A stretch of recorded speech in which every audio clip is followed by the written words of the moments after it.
Amém. Pode sentar, queridos. Amados, abramos a palavra do Senhor em Mateus. Mateus capítulo 7. Nós estamos, irmãos, nos caminhando para o final do Sermão da Montanha. Esse grande bloco literário do Evangelho de Mateus. Hoje é a exposição do Evangelho de Mateus. E nós seguiremos dessa forma, pelo menos hoje pela manhã, seguindo a sequência dele. Mateus, capítulo 7, versículo 21 ao 23.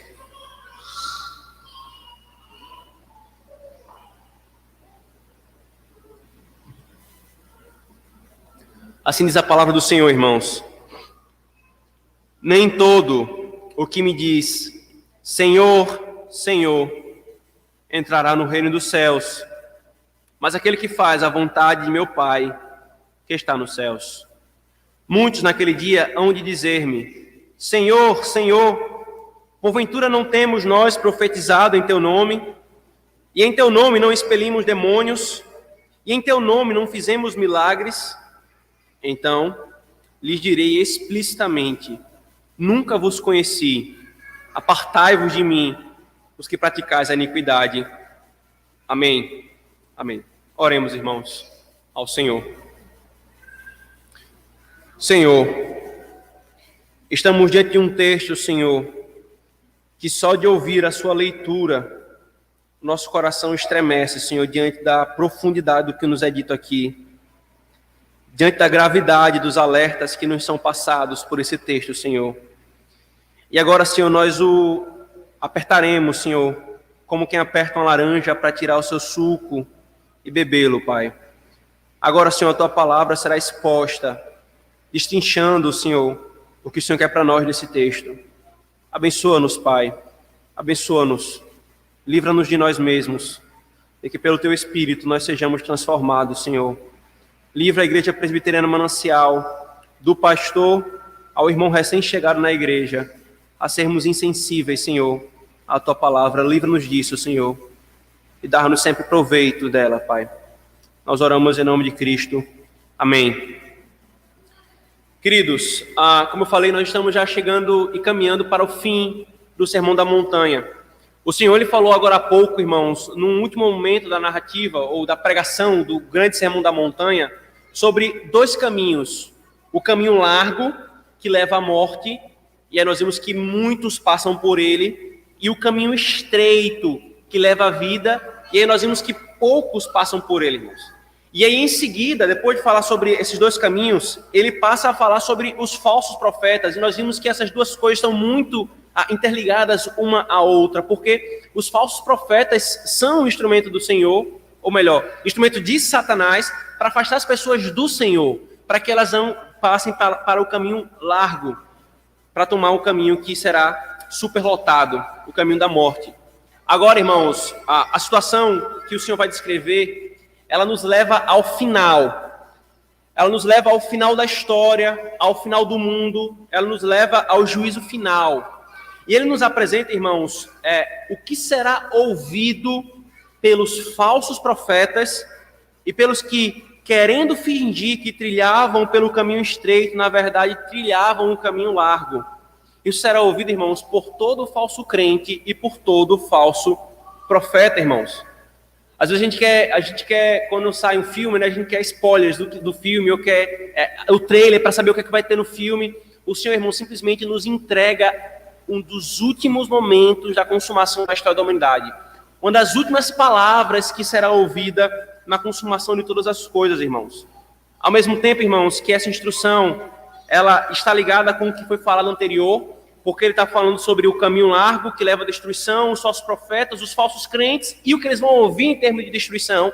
Ao mesmo tempo que há essa ligação com o que foi falado anteriormente, aqui, irmãos, é a virada para a última parte do Sermão da Montanha, que vai falar sobre um ponto muito importante que esteve presente em todo o Sermão da Montanha e agora é enfatizado com peculiaridade, que é a obediência. Pois uma dúvida, irmãos, poderia surgir. Falar a verdade Então faz simplesmente uma pessoa, um verdadeiro profeta, um verdadeiro crente? O Senhor vai nos mostrar que não, irmãos, que é muito mais profundo do que simplesmente falar a verdade. Tanto essa perícope, irmãos, quanto a próxima, essas duas últimas do sermão, elas contrastam reações certas e erradas aos ensinos de Cristo. Ambas indicam que neutralidade diante do que Cristo fala é impossível. Quem comigo não ajunta, espalha. E o Senhor vai deixar claro, irmãos, que não há meio termo aqui. Ambas destacam que nada pode substituir a obediência ativa e prática ao que ele está falando. Ambas, irmãos, ambos os parágrafos, ambas as perícopes, elas ensinam que a questão da vida e da morte no dia do juízo será determinada pela nossa reação à palavra de Cristo, pela maneira como nós reagimos ao que ele falou e ao que ele nos ensinou. A única diferença, irmãos, entre essa perícope que nós vamos tratar agora e a próxima, que será tratada na próxima exposição, a única diferença é que no primeiro se oferece como alternativa para a obediência uma profissão de fé externalista, uma profissão de fé apenas de lábios. E no segundo caso, se oferece no lugar da obediência um mero ouvir. Nas duas situações aqui, Cristo vai falar sobre obediência. Só que nessa primeira aqui, irmãos, vai ser colocado como uma justificativa ou um substituto para a obediência o fato de ter sido professada a verdade, de ter sido feito coisas maravilhosas, e não aquilo que ele requeria. E no último momento, a seriedade de apenas ouvir, como o Senhor trata com seriedade esse tipo de postura indevida. Se o ensino, irmãos, do caminho estreito, e termos sido informados que poucos passam por esse caminho, nos fez tremer as pernas, irmãos. Que esse nos faça, queridos, a alma tremer, mais do que terremoto, a fim de que levemos com seriedade o nosso destino eterno, irmãos. Isso tem uma coisa que fica clara, irmãos, em todo o Sermão da Montanha, é que Cristo não está brincando. E que nós não podemos brincar de ser seus discípulos. Se o caminho estreito e saber que poucos passam por ele nos fez tremer as pernas, irmãos, saber isso que ele fala aqui sobre o dia do juízo, irmãos, nos faça tremer a alma mais do que um terremoto. Que toda a exposição desse texto, irmãos, nos coloque em autoexame contínuo. Se na exposição passada nós somos tentados a só pensar nos outros, ou naquele falso profeta que você conheceu, ou naquele falso profeta da TV, agora o Senhor faz, calma lá. Agora olhe para você. O Senhor nos faz olhar, irmãos, para nós mesmos. E ai de nós, queridos, se nós não fizermos isso. Ai de nós se nós não olharmos para nós mesmos aqui nessa ocasião. Então, irmãos, vejamos o que o Senhor nos ensina. Primeiro, versículo 21. Nem todo o que me diz Senhor, Senhor, entrará no reino dos céus.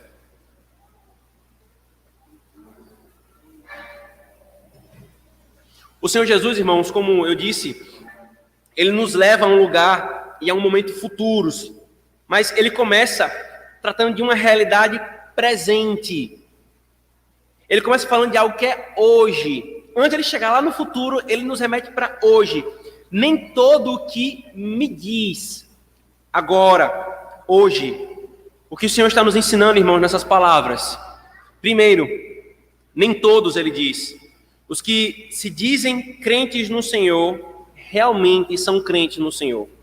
Nem todos os que se dizem crentes no Senhor são realmente crentes nele, irmãos. O Senhor nos mostra que, assim como é possível, e de fato existem falsos profetas, como ele acabou de falar, existem falsos crentes, falsas conversões, como também existia. Veja, ele falou isso por meio do profeta Isaías, ele falou isso por meio do profeta Jeremias, ele falou isso por meio do apóstolo Paulo em inúmeras cartas. Lembre dos falsos israelitas, que os falsos profetas geram falsos crentes. Isso existe. Esses falsos crentes, sem dúvida, pode ser feita a relação, são resultado do trabalho dos falsos profetas. Há todo tipo, irmãos, de falso critério que enganam a muitos, irmãos. Há todo tipo de falso critério em que muitos fundamentam a sua salvação, fundamentam a sua conversão. Muitos pensam que, se são batizados, são convertidos. E aqui você encontra os romanistas, você encontra os protestantes defensores da regeneração batismal. Eles colocam a sua confiança no batismo, num ato externo. Outros creem que se levantarem a mão e repetirem uma oração, então são crentes. Outros ainda, irmãos, se seguem um conjunto de regras estabelecidas pelos homens, então são convertidos. E aí você tem os legalistas, os judaizantes, os defensores de todo tipo de perspectiva de obras, de salvação por obras. E assim, irmãos, todo tipo de falso critério que é estabelecido como aferidor de uma conversão verdadeira ou não, gera auto-engano, geram estruturas de auto-engano. E todos os que estão nessa estrutura estão abrindo a boca e dizendo: Jesus, Senhor, Senhor. Porém, irmãos, o que Cristo está nos falando, que nossa alma trema, irmãos, em ouvir isso, é que nem todos que fazem uma profissão externa são necessariamente convertidos. E isso nos leva ao segundo ensino, irmãos, que é quando ele fala, eles dizem, ou seja, eles possuem uma profissão externa, mas possuem apenas isso. E possuir apenas, irmãos, uma profissão externa não é suficiente diante do Senhor. A profissão externa, irmãos, ela é fundamental na conversão.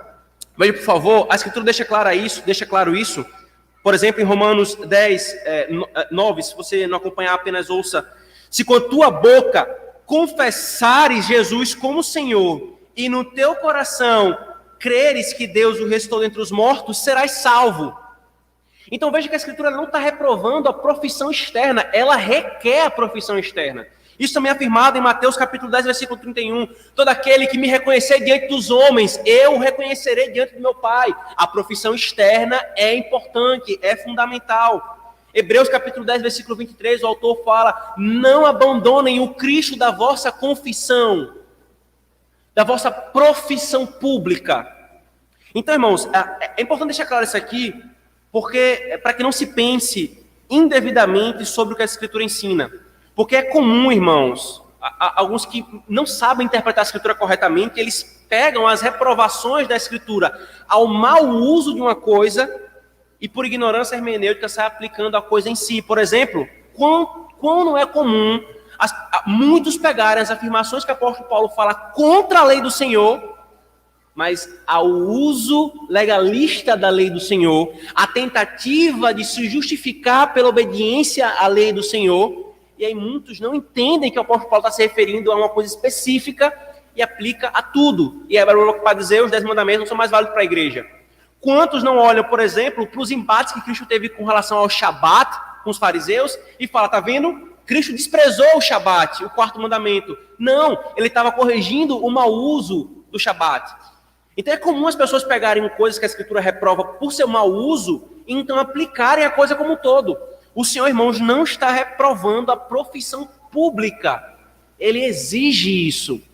Não tem como você ser crente escondido. Não tem como eu sou crente no meu coração. Ninguém sabe que eu sou crente, mas eu sou crente no meu coração. Não. O problema aqui, irmãos, se você viu em Romanos 10, é se confessares que Cristo é o Senhor com os teus lábios e com o coração creres que Ele ressuscitou dentre os mortos. A confissão que vem pelos lábios, ela condiz com o que está no coração. É uma coisa só. O problema aqui, irmãos, é a confissão apenas externa, que não conduz com a realidade interna, não condiz com a realidade interna. Não é verdade isso no coração daquela pessoa que confessa. A questão aqui é, irmãos, que possuir apenas a confissão ou a profissão externa não é suficiente. Muitos, irmãos, já faziam isso no meio da igreja do Antigo Testamento. Venha comigo, por favor, para Isaías. Por favor, Isaías 29.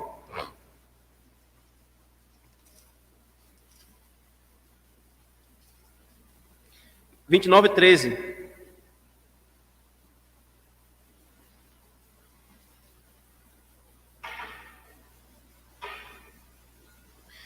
É dito: o Senhor disse, visto que esse povo se aproxima de mim e com a sua boca e com os seus lábios me honra, mas seu coração está longe de mim, e o seu temor para comigo consiste só em mandamentos de homens, que maquinalmente aprendeu, continuarei a fazer obras maravilhosas, etc. Aqui, irmãos, o Senhor vai continuar a reprovação com relação ao povo de Israel, mas ele está acusando o povo de Israel. Ele se aproxima de mim apenas de boca, mas seu coração está longe de mim. O Senhor, irmãos, deixa claro isso para que ninguém confie em uma profissão externa, mas confie em Cristo. Nós não podemos trocar as coisas que o Senhor nos dá, irmãos, que são boas e devidas, e fazer delas um Cristo. Vocês ouvem continuamente a instrução da palavra do Senhor de que nós temos que amar o culto público, os meios de graça, a pregação, a ceia do Senhor. Mas a partir do momento que nós trocamos Cristo por essas coisas, e fazemos dessas coisas o nosso Cristo, ali está o nosso fim. O que o Senhor está falando, irmãos, é profissão externa profissão externa apenas resultará em perdição, irmãos. Não adianta dizer com os lábios que se crê em Cristo, se o coração não crê. A boca apenas confessa, mas é o coração que crê, irmãos. A falsa profissão de fé será escancarada por Cristo no último dia. Essa profissão de fé, irmãos, veja que interessante. Essa profissão de fé relatada por Cristo aqui em Mateus 7, você percebe, Senhor, Senhor, ela revela uma postura respeitosa para com o Senhor, é ortodoxa, porque ela está se referindo a Cristo pelo termo que se atribui a Deus Javé. Ela reconhece a divindade de Cristo. Ela é fervorosa, ela é pública, mas ainda assim era falsa. É uma profissão de fé sem a realidade interna. Era apenas de lábios, mas não de vida. É uma profissão de fé que entra em choque com o estilo de vida, porque ele diz: vós praticais a iniquidade. Vocês vivem na iniquidade. É por isso que o Senhor rejeita. E para que fique claro, irmãos, esse ponto aqui, me permita ler uma extensa citação de Martin Lloyd Jones, porque ele é preciso no cuidado que nós temos que ter a lidar com essas coisas aqui. Ele diz: o indivíduo que não diz Senhor, Senhor, como é lógico, jamais entrará no reino dos céus. Ele está falando aqui, cuidado para que você não diga, está vendo? Eu não tenho que falar Senhor, Senhor, porque Cristo está dizendo que eu não vou entrar. Não é isso. O que não diz isso não entrará no reino dos céus. Esse é o ponto de partida de toda essa questão da salvação da alma. Ninguém é crente enquanto não é capaz de dizer Senhor, Senhor para o Senhor Jesus Cristo. Em outras palavras, a ortodoxia é algo absolutamente essencial. Portanto, o que encontramos nessa passagem bíblica não é uma crítica dirigida à ortodoxia ou à profissão de fé. Isso seria um absurdo. Porém, temos aqui uma declaração do fato de que, se você estiver dependendo somente da sua ortodoxia, então será finalmente condenado. A ortodoxia é algo absolutamente vital e essencial. A menos que creiamos que Jesus de Nazaré é de fato o Filho de Deus, a menos que reconheçamos que ele é o Filho eterno, substância da eterna substância com o Pai, que se fez carne e habitou entre nós, a menos que creiamos na doutrina neotestamentária que ensina que Jesus foi enviado pelo Pai para ser o Messias, o Salvador do mundo, e por causa disso ele foi exaltado à posição que ele está, diante de quem todos prestes se dobrarão os joelhos e confessarão que ele é o Senhor. A menos que façamos isso, nós não seremos salvos. Porém, o que é verdadeiramente alarmante e aterrorizador, Lloyd Jones diz, é que o nosso Senhor Jesus afirmou que nem todo o que diz Senhor, Senhor, entrará no reino dos céus. Aqueles que de fato entram o dizem. Aqueles que de fato entram falam isso. Qualquer um que assim não diga, jamais entra. Mas nem todos os que dizem ali entrarão. Qual é, irmãos, a natureza de nossa profissão? Ela condiz com a realidade do nosso coração? Ou a nossa profissão é como um som vazio que ressoa algo que não existe dentro de nós, irmãos? Qual é a natureza da nossa profissão? Nós nos preocupamos com o estado eterno da nossa alma, irmãos. Sabe qual é outra implicação disso aqui, queridos? Se isso é assim, com quem professa externamente e corretamente o que Cristo é, quanto mais com os que o negam, irmãos.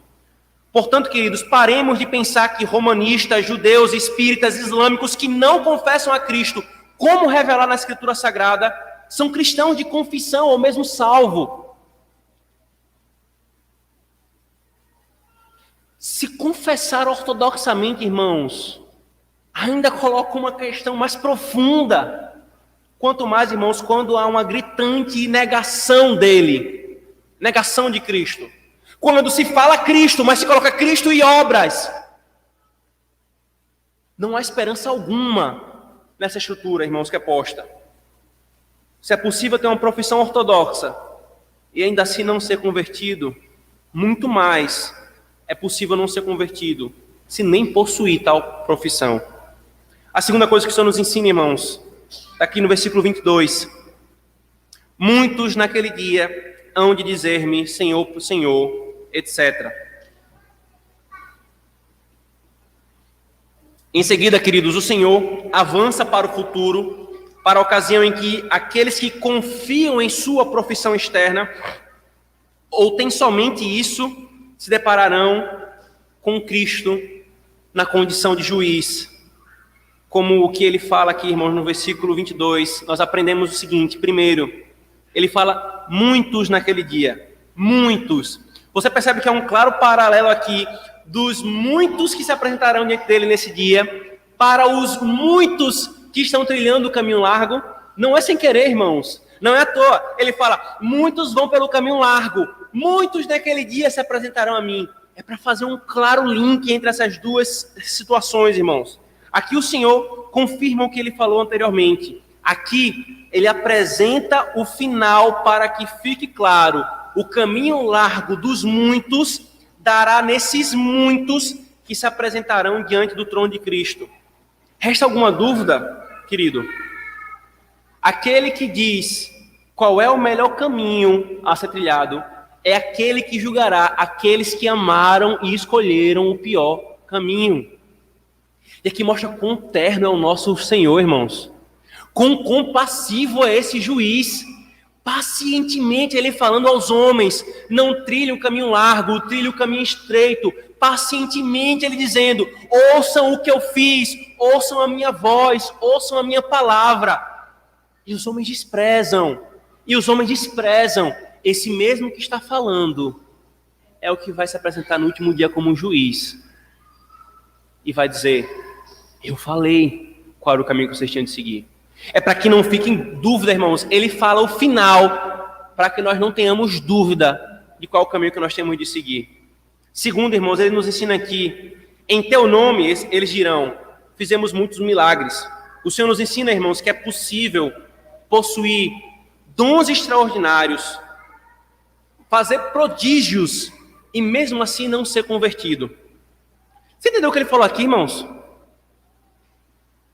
Essas pessoas se apresentaram diante do Senhor e começaram a argumentar com ele, Senhor, nós profetizamos em teu nome, nós expelimos demônios, nós fizemos milagres.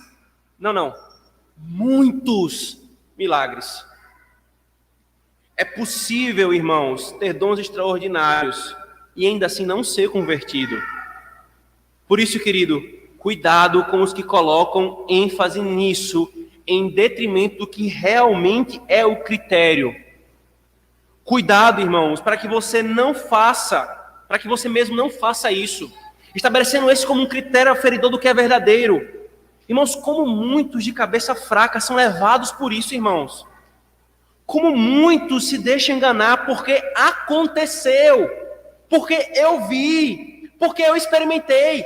A experiência passa a ser colocada como a base da sua vida, não a revelação, não a escritura e a fé nela, mas a experiência, estas coisas que aconteceram.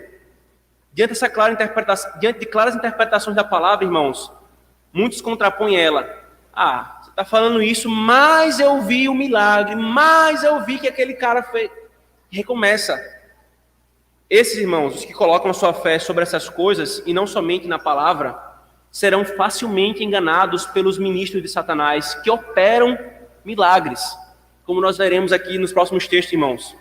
Quantos não têm sido enganados, por exemplo, Hoje nós estamos vivendo uma situação muito curiosa, e tem muitas razões por isso, irmãos, mas já lidei com situações de pessoas tentadas ao romanismo, e às vezes algumas cederam a isso, retornaram, apostataram para o romanismo, e uma das coisas que argumenta é: mas Christopher, aquela santa fez um milagre, aquela imagem sangrou lágrimas de sangue. Quantos não se seguem várias igrejas neopentecostais de falsos apóstolos, falsos profetas? Mas eu vi sempre colocando a base em milagres. Mas quando você contrasta o ensino e a vida, não condiz com o que a palavra de Deus diz. Mas tem milagres, mas não condiz. Esse é o critério, irmãos. Satanás, irmãos, tem ativamente usado isso para enganar a muitos. Porém, os enganados, eles não são vítimas, como nós já vimos na exposição passada, pois colocaram tal critério acima do que a Escritura coloca. Explicitamente, irmãos, a Escritura alerta que Satanás fará isso. E se você tinha dúvida, você vai abrir comigo todos esses textos agora. 2 Tessalonicenses, por favor. 2 Tessalonicenses,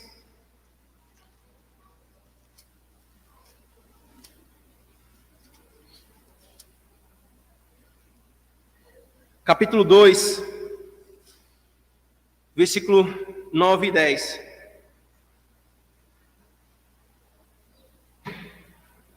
Segunda Tessalonicenses, capítulo 2, versículo 9 e 10. O apóstolo Paulo, irmãos, falando do anticristo, só para lembrar a igreja aqui que nós professamos acerca da pessoa do anticristo, está associada ao papado do romanismo, ele diz: ora, o aparecimento do iníquo é segundo a eficácia de Satanás, com todo o poder, e sinais e prodígios da mentira, e com todo engano de injustiça aos que perecem, porque não acolheram o amor da verdade para serem salvos. Você percebeu a relação que o apóstolo Paulo colocou aqui? O iníquo, ele se manifestará fazendo prodígios e milagres, fazendo coisas espetaculares, e ele enganará muitos porque eles não acolheram o amor à verdade, mas colocaram o fundamento da sua vida sobre essas coisas. Venha comigo, por favor, para Apocalipse. Apocalipse, capítulo 13.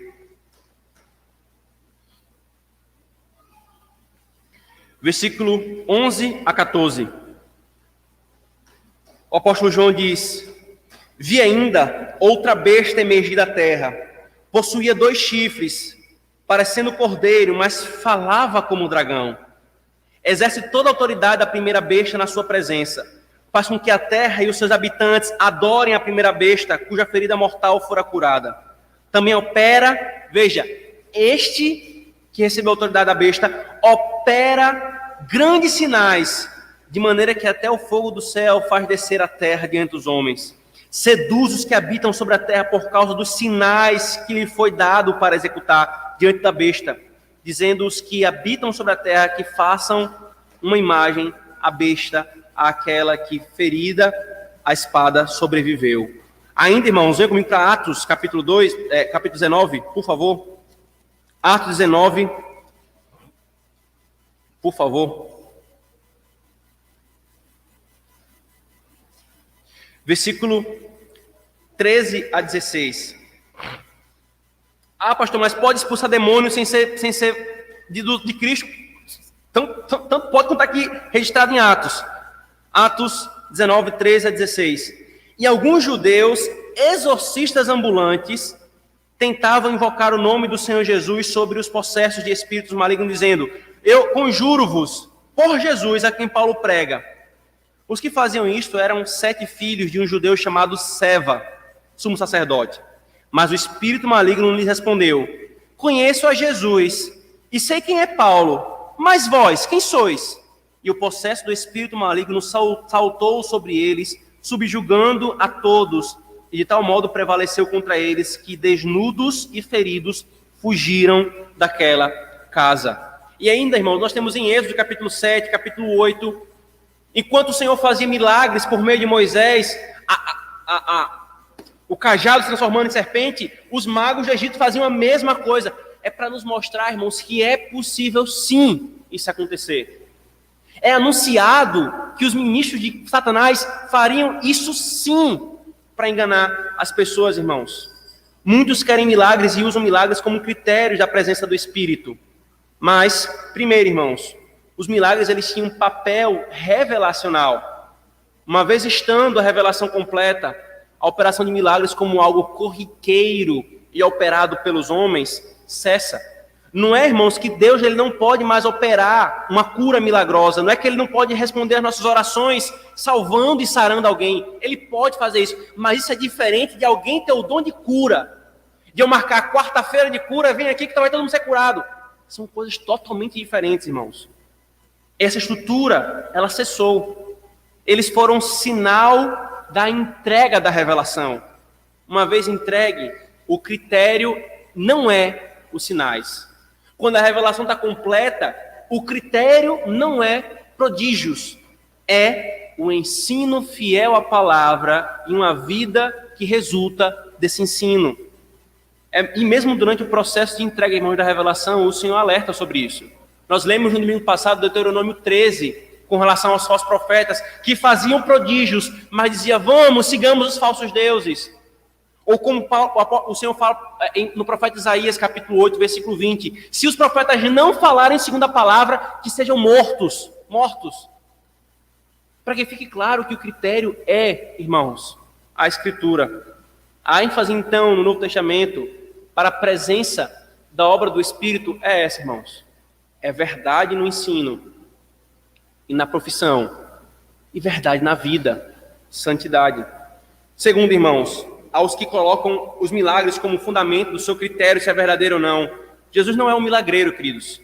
Ele é o Salvador. E tudo que ele fez, em termos de milagres, tinha um propósito de mostrar quem ele era. Ele fez, irmãos. Ele mostrou seu domínio sobre a criação como Deus. Ele mostrou que veio não apenas redimir a nossa alma, mas o nosso corpo. Ele mostrou, ao dar vista aos cegos, que é ele que abre os nossos olhos espirituais. Ele mostrou muitas coisas, irmãos, por meio dos milagres. Mas ele não é um milagreiro, um milangreiro, como se nós o levássemos ali para fazer uma reza, para bater um matinho sobre nós. Não, irmãos. Ele é o Salvador que nos livra do pecado e nos transforma para sermos como ele. Esse é o verdadeiro fruto do profeta de Deus. O verdadeiro profeta está muito mais interessado na graça do que nos dons, tanto em sua própria vida, quanto na vida daqueles a quem ministra. E isso, irmãos, não é um incentivo ao ceticismo para com a palavra de Deus, ou ceticismo pelo ceticismo. Não, irmãos, porque isso é pecaminoso.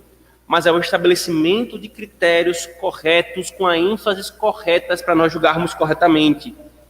Então, irmãos, esse relato de Cristo nos mostra que é possível, sim, exercer dons espirituais, profecias, milagres, exorcismo de demônios, mas ainda assim ser um completo estranho à graça salvadora de Deus.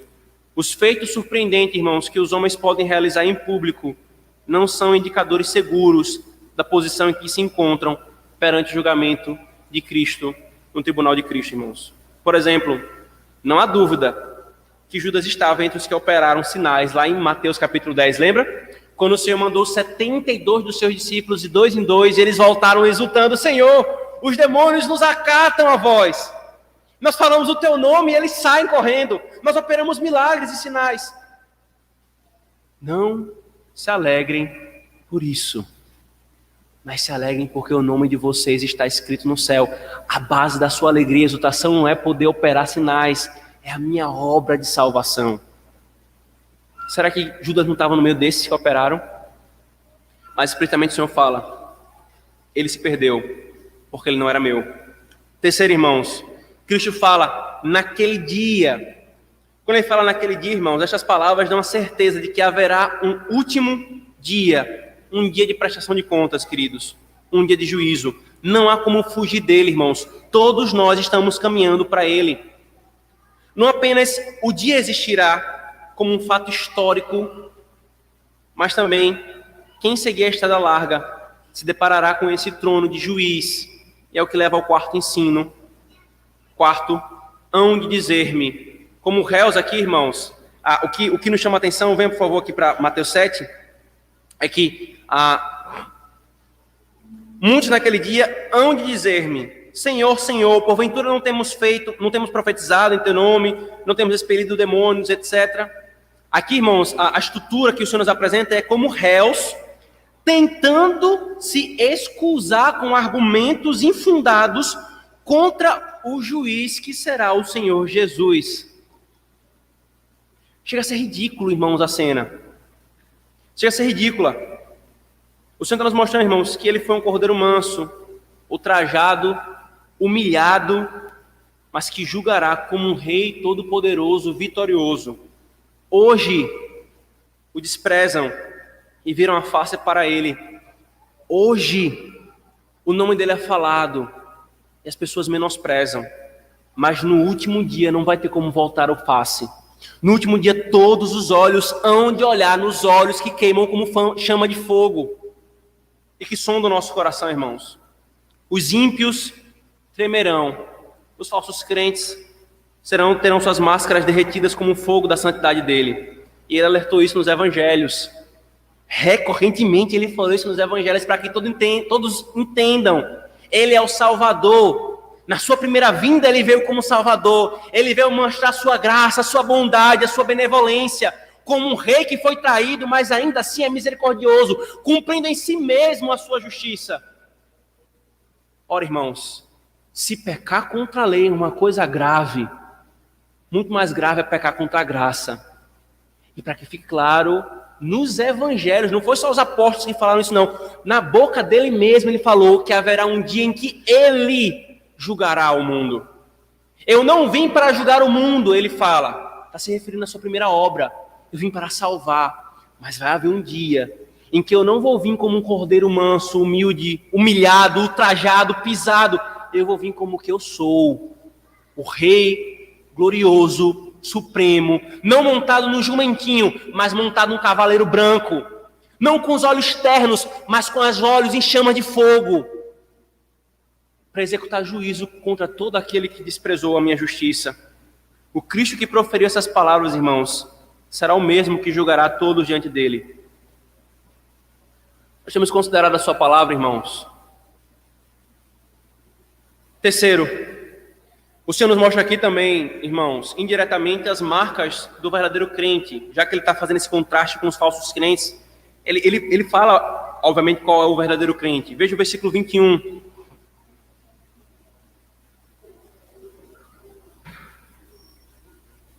Nem todo o que me diz Senhor, Senhor, entrará no reino dos céus, mas aquele que, além de dizer Senhor, Senhor, faz a vontade de meu Pai que está nos céus. E o texto continua, irmãos. O terceiro grupo de verdades, irmãos, que o Senhor quer que nós aprendamos, tem a ver com o que está implícito o tempo todo no Sermão da Montanha. E aqui, nos dois últimos momentos, ele explicita de uma forma mais enfática. É a conclusão óbvia de tudo que foi falado até aqui. É o ponto de virada para a ênfase final. E o que é isso, irmãos? É as marcas de um verdadeiro crente, queridos. A primeira marca, irmãos, do verdadeiro crente não é mera profissão, mas é a profissão seguida de obediência, submissão e vida entregue a Ele. Estes são, irmãos, os que Cristo se refere como aqueles que fazem a vontade de meu Pai. E aqui é posto em contraste no versículo 23 com vós que praticais a iniquidade, ou que fazem a vontade da sua carne, do seu coração. Fazer a vontade de Deus, irmãos, não é ter a capacidade de conhecer a vontade decretiva do Senhor, mas fazer o que Ele claramente revelou como aquilo que é do seu agrado, como moralmente correto. O verdadeiro crente, irmãos, fundamenta a sua vida na vontade revelada do Senhor, que é o que nós veremos na próxima porção do Sermão da Montanha. O crente verdadeiro, irmãos, ele não se contenta em viver por viver. A vida, pela vida, não faz sentido. O sentido está em viver segundo o Deus que deu a vida e disse como a vida é vivida de uma forma verdadeira, de uma forma plena. Ele quer, irmãos, conformar tudo o que é e o que faz a palavra de Deus. Ele não fica procurando subterfúgios para negar mandamentos e claras interpretações da palavra. Tão somente, ao compreender o que corretamente ela fala, ele se submete. Ele baixa a cabeça ao Senhor, à palavra do Senhor. Cristo não está falando, irmãos, de perfeição. É como o que João fala em 1 João. todo aquele que peca não é nascido de Deus. E aí o nosso coração treme porque a gente comete pecado. Mas o tempo verbal que João está usando ali no grego, que no português não tem um tão próximo assim, na verdade tem, poderia ser usado. Mas como a gente traduzido pelo presente, é aquele que vive em pecado, que vive pecando, que ama e tem prazer no pecado. Esse não é nascido do Senhor. Cristo está falando a mesma coisa, irmãos. Fazer a vontade do meu Pai é uma outra forma de um princípio que foi repetido desde o princípio. A vida santa é o fruto que nasce da árvore da verdadeira profissão de fé. Se verdadeiramente, e não apenas de forma externa, Cristo é nosso Senhor, irmãos, então isso vai ser expresso não pela capacidade de fazer sinais, não vai ser expresso por dons espetaculares, mas por uma vida de submissão e obediência a Ele. Por uma vida de submissão e obediência a Ele. E percebe, irmãos, não custa nada enfatizar isso aqui. É fazer a vontade do Pai. Não é a nossa própria vontade, a nossa própria opinião, o nosso próprio sentimento, mas a vontade de Deus, irmãos. Uma característica do crente é a submissão à palavra. É você estar disposto a conformar tudo o que você é, tudo o que você pensa, tudo o que você sente ao que Deus diz. Por isso que interpretar a palavra, irmãos, não é brincadeira. Por isso que lidar com o texto bíblico exige um preparo para isso. Porque se é a palavra de Deus, se é o que Deus quer, nos é requerido submissão, não resistência. É curioso como na nossa geração hoje tem gente que ama, por exemplo, como já ouvi na minha geração mais jovem, amava os grupos de estudo. Não quando tinha um pastor para ensinar, eles falavam, porque era uma coisa muito determinista, muito... Não, a gente gosta de discutir, lidar com o texto, discutir a nossa opinião e tal, debater.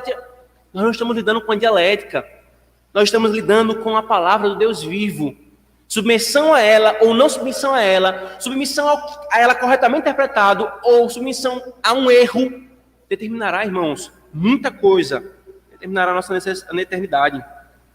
Para que não se entenda mal, irmãos, o ensino de Cristo aqui não tem por intenção enfatizar as obras em detrimento da fé, mas envolve algo muito mais sério. Ela envolve abrir os olhos contra um auto-engano. Ela envolve aquilo que Tiago fala em Tiago capítulo 2. As obras são evidências da fé. É aquilo que Tiago também fala, quando Paulo fala que nós somos justificados pela fé somente, aí Tiago fala que a nossa fé é justificada pelas obras, é como quem diz, eu creio no Senhor, mostre que você crê em mim. As obras são a evidência, não o fundamento da salvação, são a evidência. Segundo, irmãos, ele nos ensina aqui, porventura nós não temos feito isso e aquilo outro, ele diz, os falsos profetas, irmãos, os falsos crentes confiam em suas obras, e desejarão apresentá-las como fundamento de sua aceitação. O interessante dessa visão aqui, irmão, se você parar para pensar, é que essa visão do futuro que Cristo nos dá, é de toda a humanidade já se apresentando diante dele.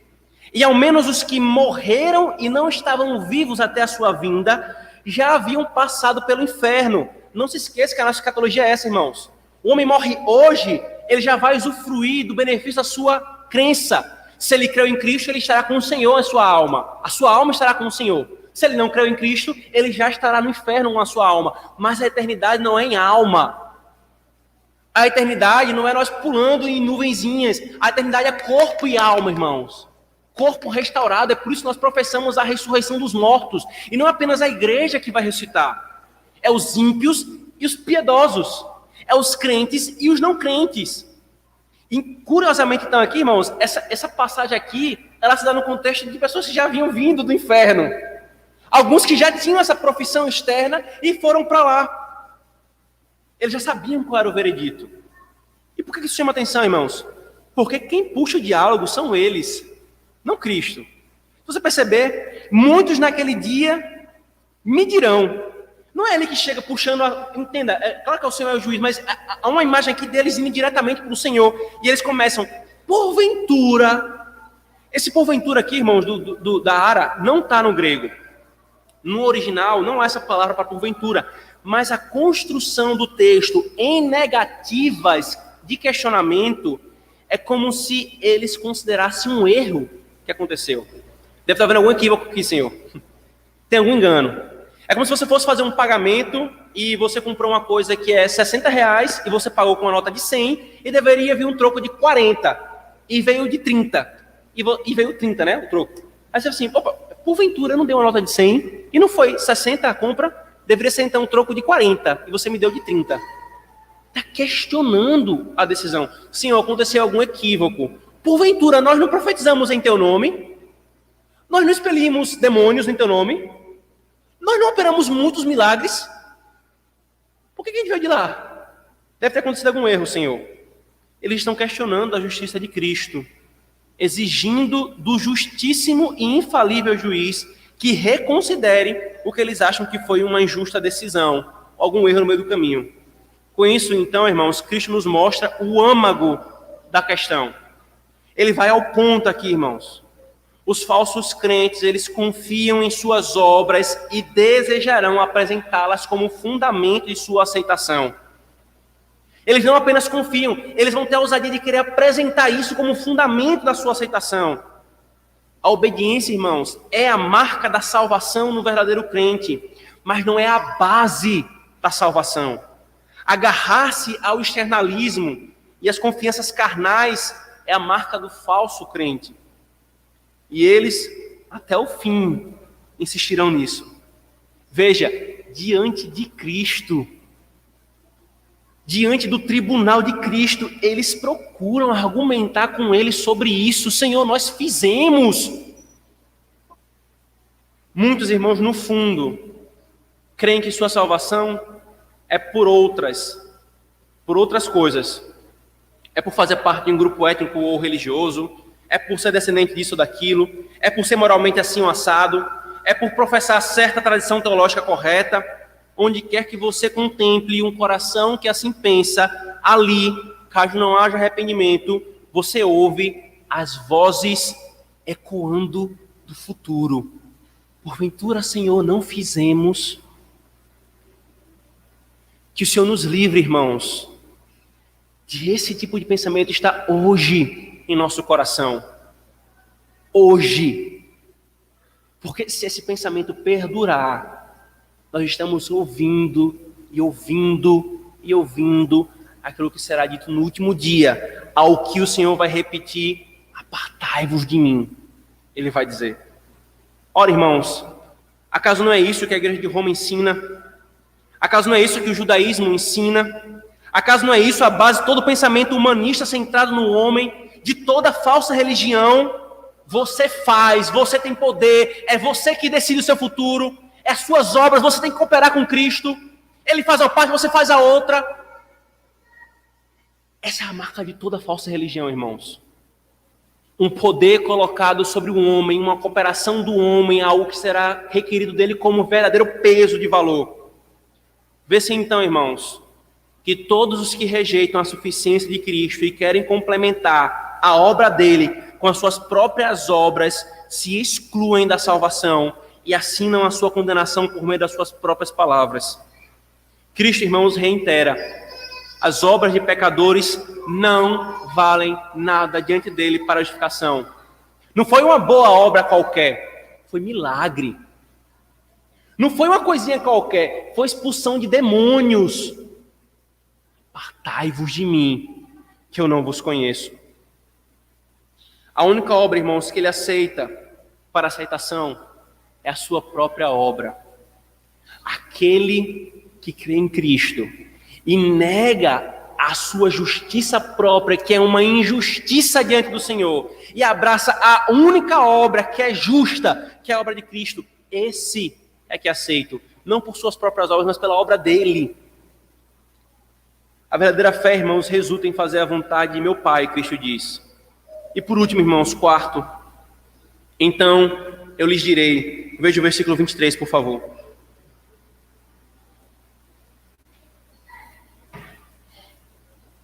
Então lhes direi explicitamente: nunca vos conheci, apartai-vos de mim, os que praticais a iniquidade. Ainda nessa ocasião, irmãos, do futuro tribunal e juízo final, para o qual Cristo nos levou em suas palavras de instrução, ele apresenta a resposta dele aos falsos crentes, aos falsos profetas, e aos que confiam na profissão externa e nas suas obras. Quando ele diz, eu lhes direi, é para nos levar à imagem de um juiz proferindo uma sentença. Eu vou falar algo. E comigo não tem segunda instância, terceira instância, um Supremo Tribunal corrupto. Eu sou o juiz todo-poderoso e justíssimo. Ele diz, explicitamente direi. O Senhor, irmãos, ele vai destruir toda e qualquer estrutura de auto-engano. Naquele dia, irmãos, ninguém continuará no auto-engano. Todos os que forem condenados o serão plenamente conscientes. O auto-engano, irmãos, é algo terrível e é algo que é muito fácil se esvair no nosso presente momento. É muito fácil se encostar em coisas que não são a verdade que o Senhor requer de nós. Somente loucos, irmãos, procuram manter-se nele. Não pode haver dúvida, irmãos, de que no dia do julgamento final será o dia de inúmeras surpresas. Portanto, queridos irmãos, certifiquemo-nos hoje do estado de nossa alma, para que nós não sejamos informados só quando for tarde demais. Qual é o estado da sua alma? Qual é o caminho que você tem seguido? O largo ou o estreito? Você realmente creu em Cristo? Você confia somente nele? Ou você coloca alguma coisa além dele para a sua salvação? Faz essas perguntas da nossa alma, irmãos, não é duvidar do poder da obra de Cristo. Duvida do poder da obra dele quem quer complementar a obra dele. Mas é questionar sobre o estado da nossa alma diante dessa obra dele. Para que nós, irmãos, tenhamos por ele, pelo seu Espírito, a convicção de que ele é nosso e de que nós não estamos nos auto-enganando. Por último, irmãos, o Senhor nos vai ao âmago da questão novamente. Nesse ponto, eu afirmei que ele proferiu a sentença. Foi a preparação para ela. E aí vem a sentença em si mesma. Nunca vos conheci, apartai-vos de mim. Essa sentença aqui, irmãos, ela tem duas partes. A primeira é, nunca vos conheci. O que significa essas palavras, irmãos? Conhecer, na escritura como um todo, né, mas especialmente na literatura hebraica, e quem está falando aqui é um hebreu. Quem escreveu o Novo Testamento foram hebreus, não gregos. Essa estrutura aqui, irmãos, ela não é apenas ciência ou um conhecimento informacional. É claro que Cristo conhecia essas pessoas em termos de fato. É claro que ele conhecia elas. Mas a questão não é essa aqui, irmãos. Conhecer no grego ou no hebraico está associado a relacionamento, a comunhão, a envolvimento. É uma intimidade tal, irmãos, ou um conhecimento experimental tal, que essa mesma palavra, quando quer se referir à relação sexual de um homem com a mulher, de um marido com a esposa, é falar de conhecer. E fulano conheceu Beltrana. É um eufemismo, mas que tem profundo significado para associar um conhecimento que não é intelectual, mas um conhecimento experimental. É de tal fato isso, irmãos, que Cristo está nos mostrando. Ser conhecido de Cristo é o âmago de tudo isso, queridos. Muitos irmãos querem ser conhecidos pelo mundo todo. E quanto esforço há para isso? Mas do que adianta, irmãos, ser conhecido do mundo inteiro e ser desconhecido por Cristo? Do que adianta, irmãos? É melhor ser desprezado e desconhecido por todos e conhecido de Cristo do que ser conhecido por todos e desconhecido por Cristo. A nossa oração, irmãos, e o nosso desejo deve ser essa: Senhor, que eu seja encontrado em Ti, que eu esteja em Ti, que eu receba do Senhor uma fé verdadeira, que confia apenas em Ti, que eu seja conhecido de Ti. A segunda parte, irmão, dessa sentença, ela é: apartai-vos de mim. Aqueles que, irmãos, aqueles que passaram toda a vida se apartando de Cristo, ouvirão o que desejaram e o que fizeram. Apartai-vos de mim. Não é à toa essas palavras aqui, irmãos. Cristo chama os homens se apartam dele. Cristo chama os homens se apartam dele. É o que você quer? Esse é o seu maior juízo. Dá o que seu coração, o pecador, quer. Apartai-vos de mim, então, porque eu não vos conheço. Aquilo que nós mais temos prazer, irmãos, nessa vida, será a nossa porção na eternidade. Se seu prazer é Cristo, você ouvirá: vinde benditos de meu Pai, entrai para o meu reino. Se o seu maior prazer é o pecado, você ouvirá: apartai-vos de mim, vós que amais a iniquidade. Se os teus afetos se inclinam para Cristo nessa vida, você vai ser recebido por Ele na vindoura. Mas se os seus afetos o desprezam por Cristo, você será desprezado. Você foge de Cristo ou se entrega a Ele? Você ama cultuá-lo ou você despreza o seu culto? Você ama a oração secreta ou você tem sempre repulsa a ela? Os meios de comunhão com Ele, se a chegar a Ele, são teu prazer ou são teu maior desprezo? Cristo é o teu amado ou simplesmente uma cereja do bolo que, se você o tem, a vida fica melhor? Se você não tem, não é tão ruim assim. Irmãos, livre-nos o Senhor do auto-engano, para que nós sejamos diante dele recebidos como filhos dele. Amém.